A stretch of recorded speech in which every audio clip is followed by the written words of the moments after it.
Hello everyone, it's Ranger at 64, and welcome back to another League of Legends lore reading video. Today, we will be reading the new next story posted on the League of Legends Universe website in relation to the Void event that will be happening in the future. Hollowspun by Dana Luery Shaw. Kaisa purrs out from the mouth of the tunnel and feels like she's standing at the edge of the world. A chasm so deep that sunlight doesn't hit the bottom. Surrounding it are the openings of dozens of other tunnels. All are carved into rock that sits deep below the surface, now exposed and crumbling. Once, this had been home to a vast colony of void creatures. These had been their burrows formed with the randomness of unmade matter. Sharp corners, dead ends, coils upon coils, all constructed without a plan beyond to eat the world. That is the void. Mindless organic machines, driven by instinct to fight and consume, and unmake with no thought beyond the present. She's killed enough to know there is nothing deeper to the creatures than that. But the tunnel that Kaisa stands in is different. It is not random unmaking. It is practically a straight line running north, one she'd followed for nearly 4 days. This tunnel, this passage, was made with intention, with a goal. It doesn't make any sense. Kaisa would make it sense, starting with where this passage would lead. So far, it has led to this chasm. Kaisa's eyes the opening on the opposite side. Hard to tell how deep any of them go, but she would bet her second skin that one of them is a piece of the same passage she stands in now. She rolls her shoulders. Her living armor wakes, pulling its flesh tightly against her own. It has been her only constant, growing with her from the time she was a little girl. It had been one of the voidling beasts that killed her family and her entire village. Covered in its carapace, Kaisa would always be seen as a monster.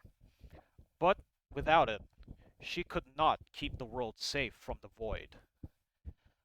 Without it, she would be nothing. The scaly pods at her shoulders flex, and the embedded crystals illuminate as she selects her first target. The heat from the crystals spawn a plasma missile. She launches it down the mouth of a tunnel deep below the surface. It takes 6 seconds to cross the chasm. Massive. Another second, and the missile hits a curve. Nope, not what she's looking for. From here, it's point and shoot. Over and over and over again. Most missiles hit something a second or two in. But Kaisa is nothing if not patient. She will go at this long as if it will take. She finds the tunnel she's looking for, just as the sun begins to set. She waits for her missile to cross the chasm, then starts the count. 1, 2, 3, 4, 5, 6. This is it. This one's the other end of the passage. Grinning, she fires a barrage around the opening to mark it. Her earlier missile is still going, until she hears the horrible screech from whatever it struck. She turns her shoulder pods inward, pressing them together to hide her light. She waits silently for her prey to show itself. Another screech. A voidling creature emerges from the other side of the passage. Kaisa has spent years fighting and observing a catalog of voidlings. This is not one she has seen ever before. The creature is smooth, rounded bodied, injured from her missile, deforms as it opens its long lower jaw. Its mouth is filled with translucent needle like teeth jutting out at dangerous angles. Its sides expand and contract like it's breathing, or taking a scent of her things as it turns. No eyes, but it can still find me. She takes aim as the sun dips below the horizon. The voidling begins to glow. Something, tongue, emerges from its mouth and emits a soft bluish light. Something looking like the hanging lamps in human minds. Haven't seen a voidling do that before. She notices that its injury is glowing too. Guess I'll call it a lamplight. She lets a missile fly. The lamplight's exposure changes and its posture changes as well. It lets out a high, sustained shriek and dodges Kaisa's blast. Damn it. Kaisa lines up another shot. The entire tunnel behind it blooms with blue light. Hundreds of lamplights join the first, mouths open, tongues raised and glowing. Kaisa forces herself to breathe slowly. She's fought worse odds. All in one spot. Excellent. Kaisa unleashes a barrage, hoping to take all of the voidlings at once. In the same time it takes the missiles to cross, the voidlings spill out like dust, clinging the walls of the chasm as the barrage whistle past them harmlessly. What? Led by the injured lamplight, they move as one towards Kaisa. The hell? She raises her hands and fires rapidly at the swarm. She hits a few, but not enough to make a dent in her numbers. And there they are, already a quarter of the way to her. Kaisa looks around wildly. Not many options. Fight from her current location. Run back down the passage. Take her chances and dive down. Try to climb and fight them on the surface. She glances above, then at the swarm. They're halfway around. Climb. Kaisa shoots to rock 4 times in a zigzag, one for each of her hands to grip and her feet to balance. Pulling herself up, she begins to climb. Shoot, grab, pull, shoot, grab, pull as fast as she can. Kaisa makes her path. Her shoulder pods shoot at the swarm. They're near, but Kaisa's pace is good. She's more than halfway to the. Her hands hit the sand. She shoots again. There's nothing for her missile to pierce. It blows through the sand and more seeps down still to empty the spot. There's nothing to grab. She jumped the rest of the way. Jaw clenched. Kaisa turns towards the monsters. If she's gonna die, she'll take as many of them her as she can. Suddenly, the wall around the voidling cracks and crumbles. Hundreds of lamplights drop with the falling stone, their light shallowed by the darkness of the chasm. Only 3 of them still rush towards Kaisa. That's a number she can handle. They're close enough that she can see barbs on their tongues. 3 shots fire. 2 lamplights fall. 1 left. It smacks its thorny tongue against Kaisa's ribcage. Her ribs crack beneath her armor as she slams against a rock. She struggles to take a breath while the suit repairs over her injury. Gripping the wall with her left hand, she grabs the creature's tongue. Just below the barbs, violet power surges. The lamplight's tongue melts around her hand. Screaming, it backs away. Kaisa takes aim. This time, she doesn't miss. Okay, Kaisa breathes.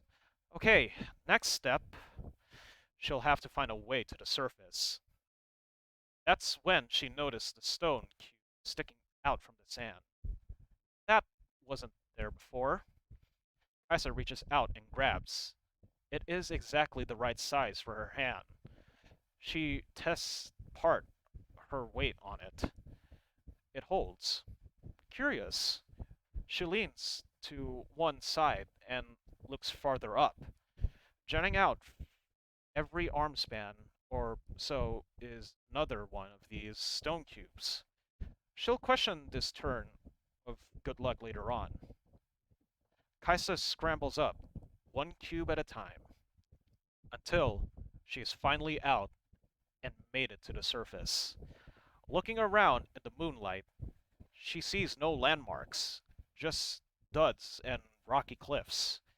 A sandstorm kicks up in the distance. She glances down into the chasm. If she squints, she can almost make out a small glow, unless she is still quite injured at the least. The wind gets loud, storms approaching fast. She turns to face it. At the center of the storm is a girl. The ground explodes under Kaisa's feet.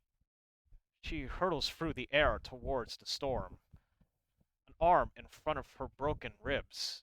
She shifts positions midair, shoulder pods folding in front of her like a battering ram. If Kaisa's attacker wants to bring her closer, that was their mistake.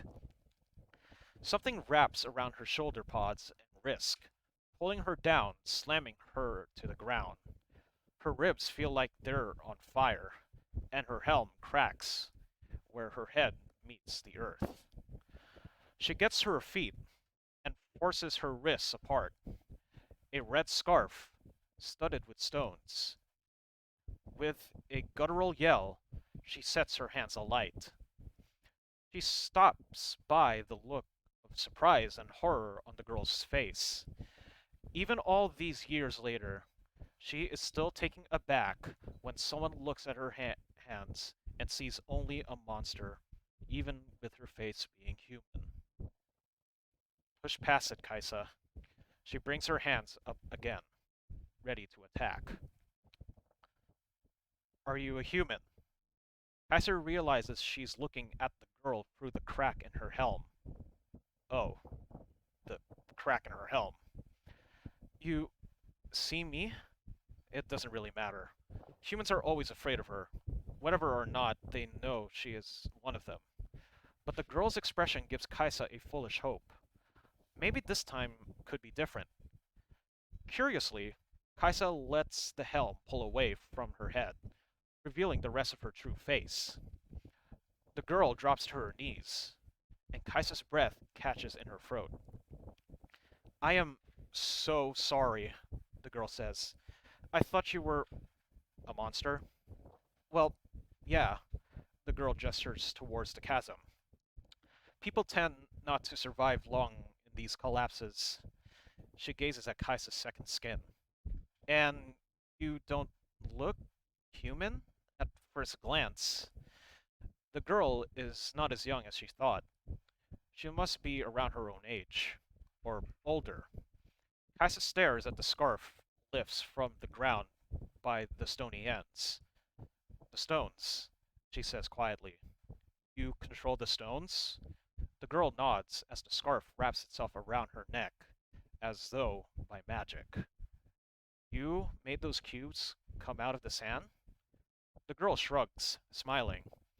I could feel someone was down there with those monsters, so I try to help out. Her smile slips. It's all I've been doing for weeks now. Months? It's very hard to keep track. Kaisa blinks, suddenly stinging. Someone else is fighting the void. She realizes, not the same way I am, but who are you? The smile returns from the little girl.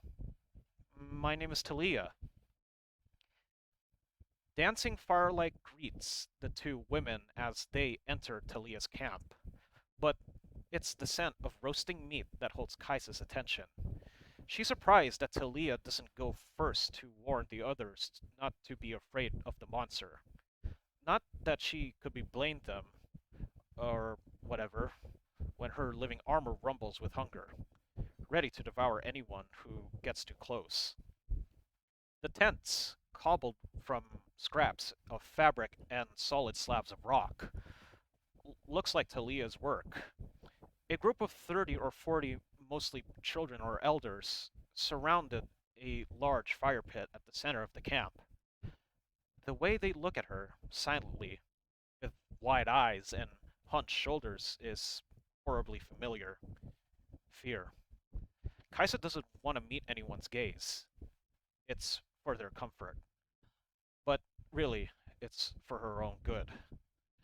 Taliyah's arms are open wide as she introduces Kaisa, driving into a dramatic retelling of their meeting. The only movement in the crowd is the flickering of the flames. Stillness and silence is their only response as Taliyah finishes her tale. I do not have to stay, Kaisa mumbles. Taliyah shakes her head. You're injured. I can't send you back out there when you're, injured and you haven't eaten or rested. I won't let you.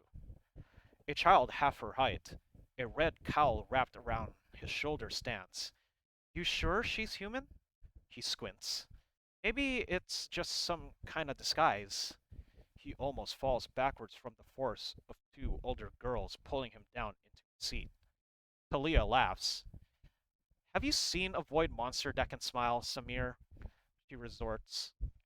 I I haven't, surely. Everyone looks at Kaisis exponentially.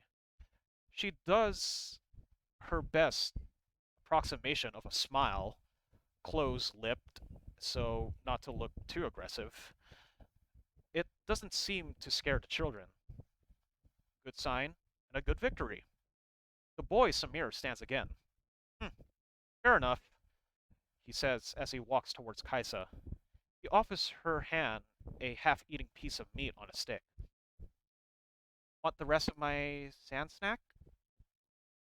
Everyone else seems to breathe easier as Kaisa accepts the food. She rips the meat from the stick and swallows without chewing, her suit purring in relief. Zyphia, one of the older girls with jade beaded through her hair, offers her more. This time, Kaisa slows down enough to appreciate the flavoring of cinnamon, sour lemon, and smoky ultawat berries. Delicious. The taste brings back old memories of life with her parents, of her father cooking over an open flame, while her mother ground the ultawat with her pestle. Kaisa shakes her head to clear her mind. No good can come from dwelling into those memories. She really doesn't need the rest, and she's already eaten enough for her ribs to start healing. But the camp has already started to relax, with people chatting over their own meals. Some have even turned their back to her, a show of trust, and the hope in Taliyah's eyes is unmistakable. Please stay, they seem to say. Don't leave us yet. I'll stay for a while, she concedes, to heal. The passage will still be there tomorrow. Throughout the night, Kaisa indulges in both food and stories. Everyone has a tale to tell. The younger children speaks of their own homes fell into the sand, how much they miss their parents and siblings, how they hope to reunite with them soon. They're dead, killed by the void, as my own family was. Kaisa doesn't want to say it, but she is thinking about it. Some of the elders speak of the sun-blessed ascended warriors. Others tell stories of the last emperor and the chaos that followed his death. Zyphia describes the darkness that infected the Ascended and drove them into madness and evil. None are believable, but Kaisa listens intensely. The story told by Kaidira, an older girl with rocky arm bracelets, is by far the most outlandish. She talks of a place called Zolin across the Sai Khalik that has been magically protected for millennia. It is said to be a paradise, she sighs, with libraries and gardens and water that flows as far as the eye can see, and everyone is safe without fear. Kaisa does not realize that she has scoffed until Kadia and the other children looked at her. No place is safe from the void, Kaisa says, especially those close to the Sai Khalik. It's a myth. It's real, Kadira insists. Where do you think we're all headed? Without another word, Kaisa stands and leaves the storytellers to their tales. She finds Taliyah leaning against one of the tents, deep in conversation with Zaifa and Samir. Lit more by moonlight than the firelight, Zyphia trances her finger across an open scroll. You aren't actually searching out for this Zolani. Kaisa doesn't frame it as a question. You'd be putting yourself in real danger, crossing the Sai Khalik over a fantasy. Talia exchanges a look with Zyphia, who stands and hands Kaisa the scroll, a map of eastern Shurima. She points to a dot to the north of the Sai Khalik. Zolan, north, the same direction as the passage. Kaisa frowns. It's the best chance we have to find safety for these people, Talia explains. Their homes have been destroyed. Their family is separated. They need hope that things will be okay. False hope helps no one. When it comes to the void, the only thing you can do is run and hope you're fast. Talia shakes her head. If we go around the Sai, we'll run out of food. Stay where we are, we run out of food. Go back, and we'll just find the towns that fell. Where else do we run? Kaisa stares at Talia. Do you know what lives in the Sai Khalik? What hunts there? The Zersai. We've all heard the stories. No. Zolan is a story, Kaisa says. The Zersai are real.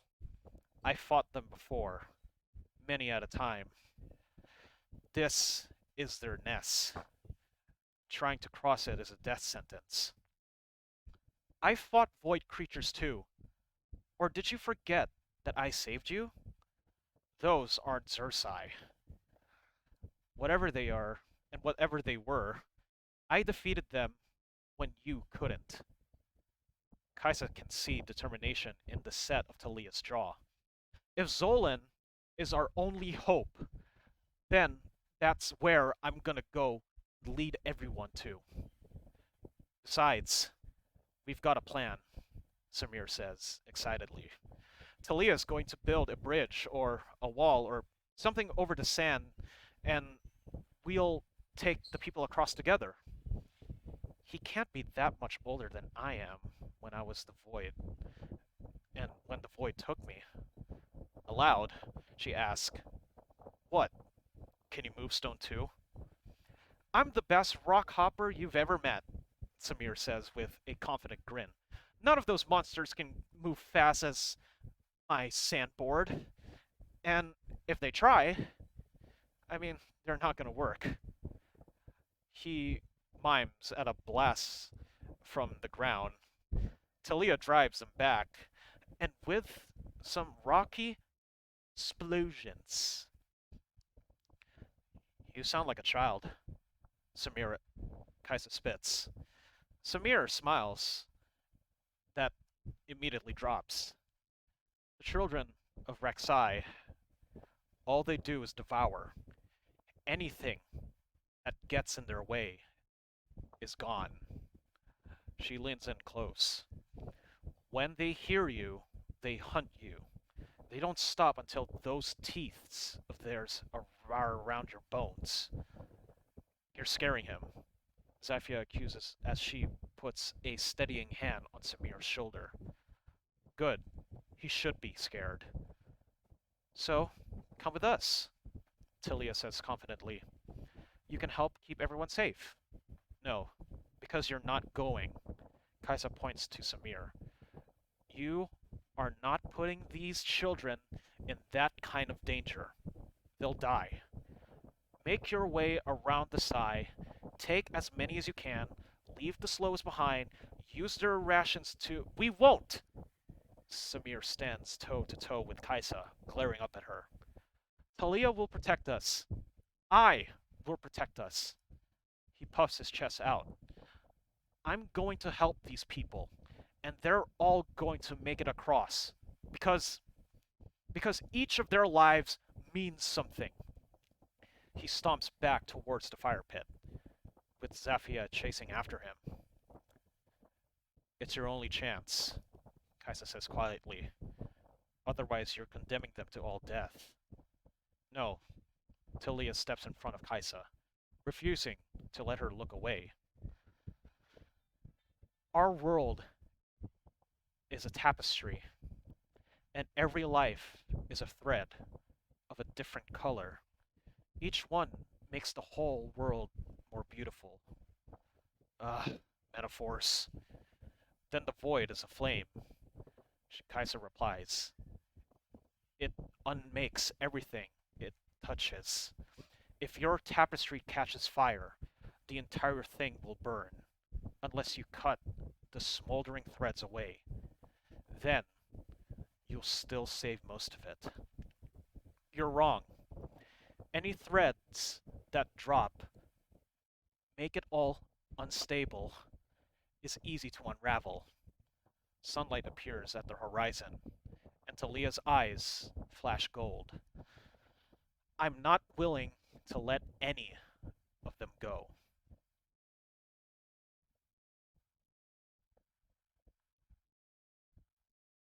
Camp sleeps through the heat of the day. Kaisa wakes a few hours before the sunset. People shoulder packs and gather blindas, ready to move on. Children hand out flatbreads and cheese. She overhears a child pulls out a Kadir's robe and chili, as if the older girl could take the scary lady her food. Taliyah collapses the stone structures back into the earth, leaving a little sign that they were ever there. Kaisa watches and nibbles at her bread, trying to make it last. I don't suppose you've changed your mind, Taliyah says, and decided to join us? Kaisa sees the sheen of sweat on the girl's brow. This exhausts her more than she lets on. No, I have to go somewhere else, she sighs. And you haven't changed yours? Taliyah shrugs. I have somewhere to go too. She turns her back to work. I'm disappointed, what you're doing with these void monsters. You could help these people. The best way I can help is to figure out what made the void passage. It wasn't made with a purpose in mind. And that scares me. But she doesn't say that. Instead, she says, well, I hope you can help them yourself. The passage proceeds much as it had earlier, in a straight line. Except it feels lonely now. Kaisa wonders if she should have spent so much time with Taliyah. She's been alone for more than half her life. Just here with her, herself, and the void that dwells below the surface world. She didn't realize how good it would feel to be a person again. Alone with her thoughts, she hardly notices the time pass. Soon, she sees older tunnels, enormous holes, decaying the passage walls and leading somewhere else. Zersai tunnels. I'm below the Sai Kalek. But she still doesn't see or hear any Zersai. She spots a bluish glow down one of the tunnels. Quietly, and with as little motion as possible, Kaisa peers down the opening into the darkness. She sees a few smaller Xerxai of a kind that she has encountered and named before, a group of callers, beating bipedal creatures with four prehensile jaw talons, chirp softly to one another. Their shrieks can cut through the desert, alerting others to the presence of fresh prey. Spiky hatchlings already larger than the callers are and due to grow much larger still, standing beside them. Together, they encircle dozens of lamplights. One of them has a glowing blue mark, like a burn on the side of its body. That's the one I shot. Kaiser realizes in horror. Taliyah's attack didn't kill it. It might not have even killed any of them. As she watches, one of the hatchlings stalks over the marked creature. It extends its tongue and touches it to the hatchling's horn. A soft blue light engulfs the hatchling. It glows. The sudden chattering of callers drown out Kaisa's gasp. What are they doing? Her heart beats in her throat as more hatchlings and callers go towards the lamplight to receive their own glow. Are they making the Xerxai more powerful? She shakes her head to clear her thoughts and takes aim at the marked creature. Well, whatever it is, I'm gonna stop them. That's when a loud boom shakes the earth. An enormous Xerxai dune-breaker cuts through the stone wall with the bladed horn above its 8 eyes. The talons along its jaw scratch into the rock, leaving deep gashes. Everything steps that she takes shakes the ground. To dive fear into its prey, it hisses, swiping its horn at the lamplights. It slices 3 of them all at once, their deflated bodies leaking bright blood. The Doombreaker doesn't like what the lamplights are doing. Note taken. The lamplights screech and flee towards the passage, more particularly towards Kaisa's direction. She feels the familiar rush of power as she and her suit become invincible just in time for the lamplights, then the Doombreaker to rush northwards past her. The Doombreaker's horns rips a deep gash through the top of the passage. It bows inward. The passage collapses. She dashes ahead, trying to keep up with the massive Xerxai while it can't see her. I need to know where this thing is going to lead. I have to understand. But then, from somewhere behind her, screams, human screams. Kaisa drops her invisibility and dashes up towards the surface before everything crumbles beneath her. She blinks at her helm, readjusts to the sunlight. The dust clouds make it hard to see, and the crash of rockfall pierces her ears, but she can still hear the sounds of panic. She runs towards it. Ahead of her, she sees a crevasse that was formed where the Doombreaker's horn was torn through the ceiling of the passage. A stone platform is dangling over the edge, though most of it remains in the sand, refusing to fall into the fissure. The people standing atop of the platform are screaming, but a lone figure remains calm. Taliyah, her stone bridge. She's the only thing that's keeping it up.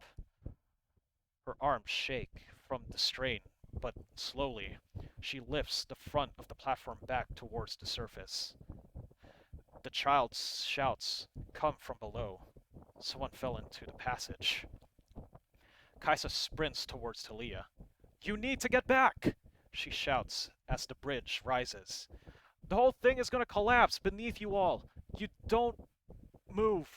If you don't move, you're dead. Samir is down there.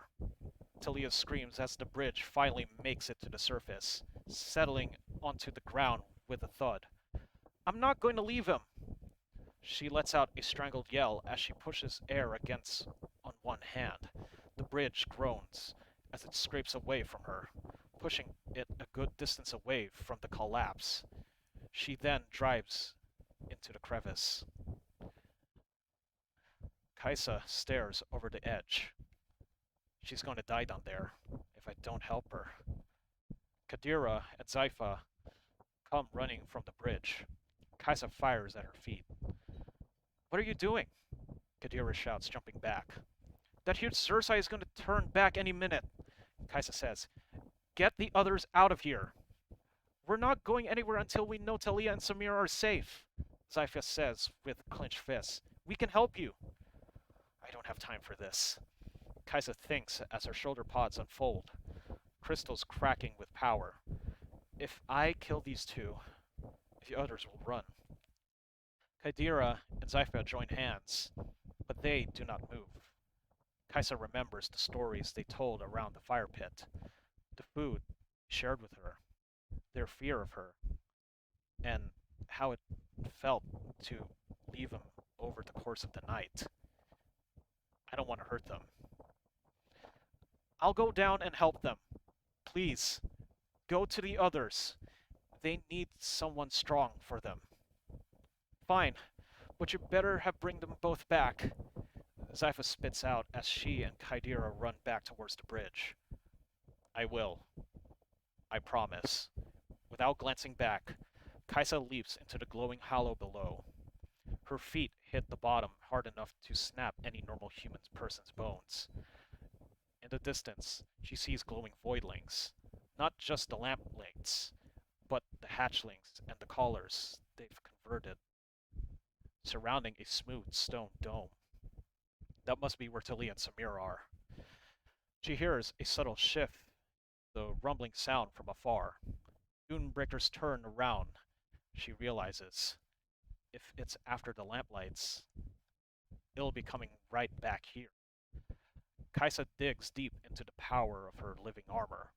Her wrists are surrounded by violet light until they're not, invisible again. She fires on the callers. All five die without making a sound. It's the hatchling's turns next, looking for the source of the attack.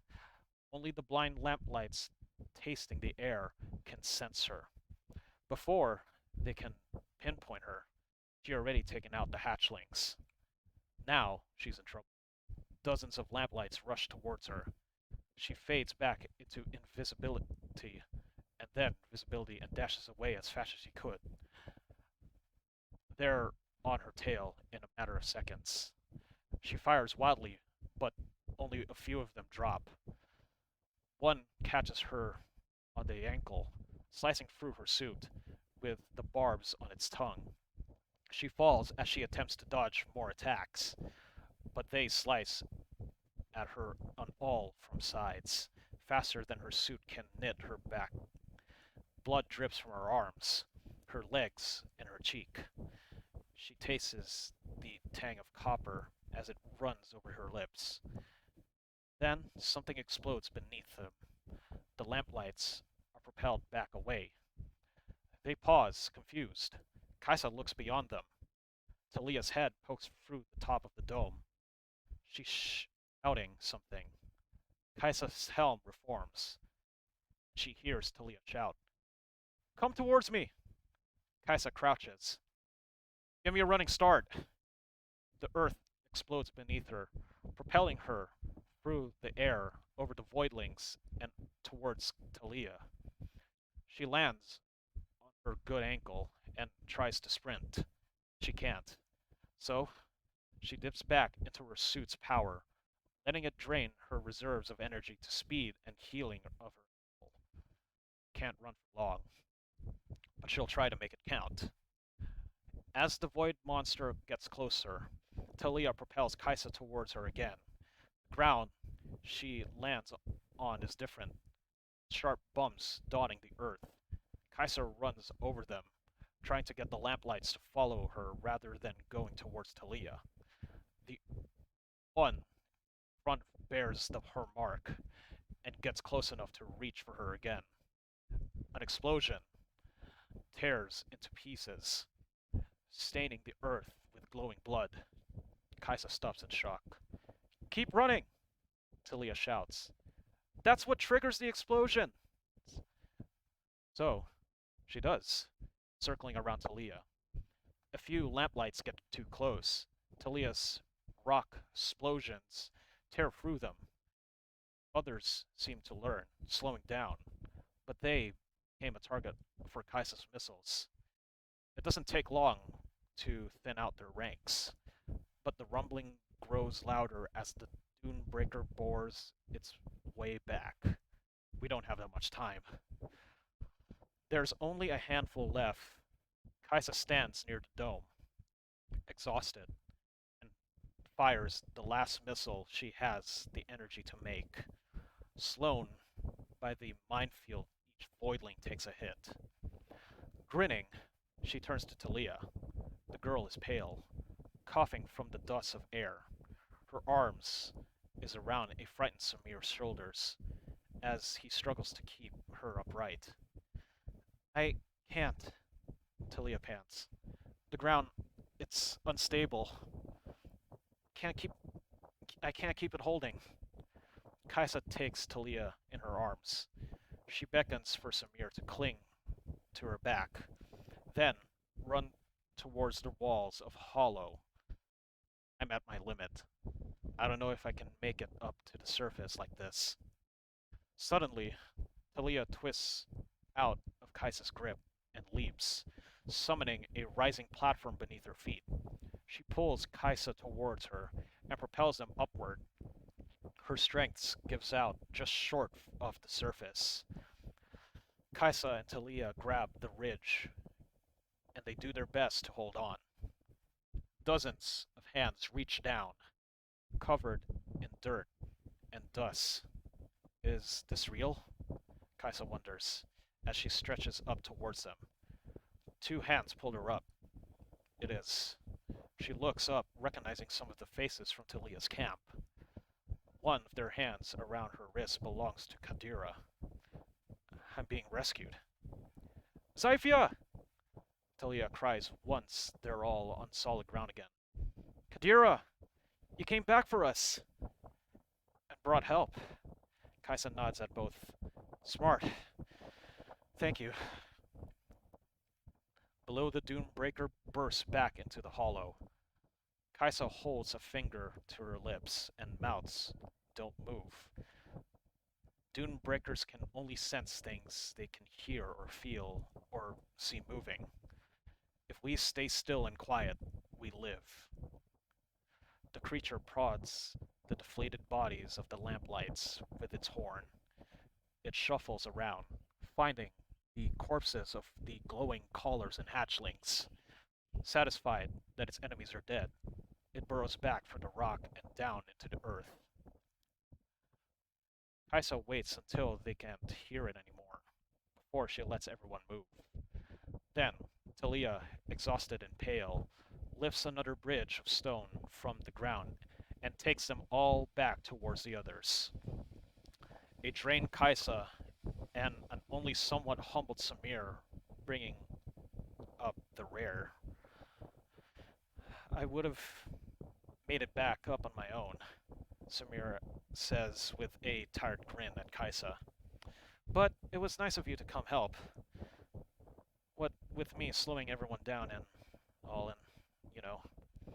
Kaisa gives the kid a sidelong glance and can't help but smile. Couldn't sit back and lose the best rock hopper I've ever met, could I? The roaring fire burns bright in the fire pit. Taliyah's stone bridges pushes them from the side to safety and has become a wall around the camp. Kaisa lies beyond the light, not willing to let on how sore her body still is. Better to rest and eat, she thinks miserably, the scent of charred cabbage floating towards her. Taliyah sits and silently offers Kaisa a bowl of full cabbage and millet. Kaisa pushes it away. You're not hungry? Taliyah asks. I'm angry. Taliyah looks slightly surprised. Why? You should have listened to me, Kaisa says bitterly. Instead, you couldn't protect your own people. Those voidlings you thought you killed were the ones attacking us? You almost lost everyone. If I hadn't been there, you would have been all dead. She sees the regret in the twist of Taliyah's lips, the set of her jaw. And when they needed you the most, you abandoned them. You let them all die so you could try to maybe save one person. Taliyah is quiet for a moment.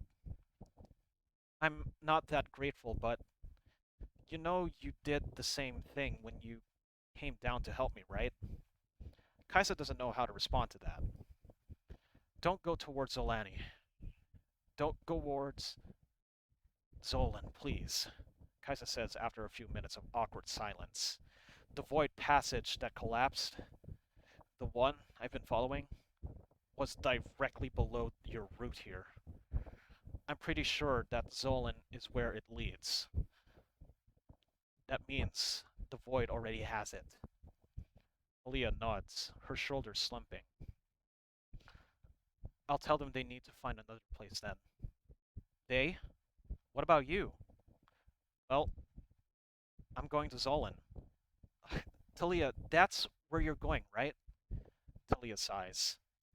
I thought I could protect these people, get them to safety. But you were right. There is no safe place. So, we'll just have to make one. Uh, what do you mean? If the void is in Zolan, then we can take it back. Make it safe enough to lead everyone to it, and try to help whoever is already there. Taliyah sounds optimistic. If the void has taken it down, there's not going to be anyone left to save. We can't know that from here.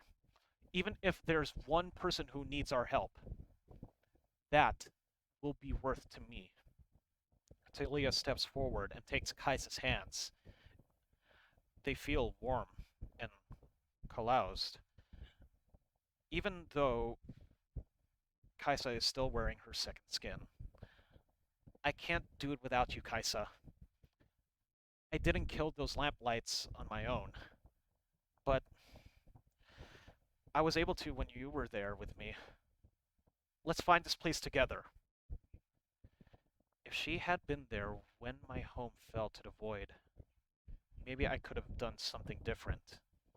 Kaisa looks at the hope in Taliyah's eyes, the strength in it. But am I who I am? The world needs me like this. So she does. I've seen what we can do together. I think I need her too. So does whoever might still live and be alive in Zolan. Kaisa takes a bite of the charred cabbage and nods. Hmm, fine.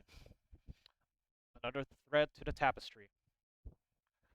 Taliyah waves goodbye to her people as Zyphia leaves them away. Earlier, Zyphia had found a spot map, a former trade city that should lead them through the grazing territory. Even if we run out of food, she had said, there's a good chance that we'll be able to hunt there at least. Be safe and well, Taliyah had said, hugging her tightly. The blessing of the great weaver, may it be upon you all. Now, they are out of sight. She turns back to Kaisa, her only companion for the next leg to this journey. I know she's happy to have the company, Taliyah thinks with a secret smile, even if she won't admit it. Together, they set out across the Sai Kalik, on a floating stone bridge, their destinies momentarily woven into one tapestry.